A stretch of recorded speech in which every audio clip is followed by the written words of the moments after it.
Magandang araw po, kamanalig. Ikaw ba ay bayad na o magbabayad pa lang?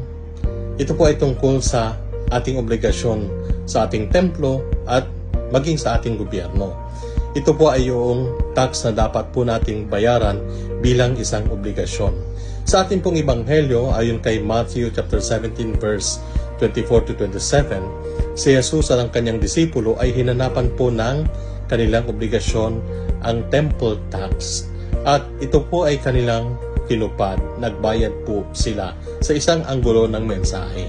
At ito rin po ang nais na ipabatid sa atin, ang ating obligasyon, ang pagbabayad din po ng tax sa ating gobyerno at sa ating simbahan.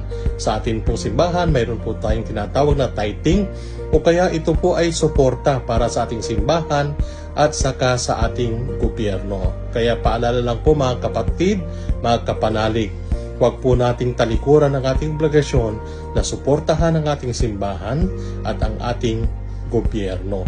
Tulad po ni Jesus na patuloy niyang pagsuporta sa bawat isa sa atin. So manalangin po tayo.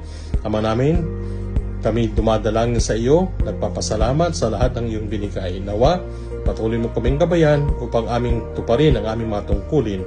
Amen.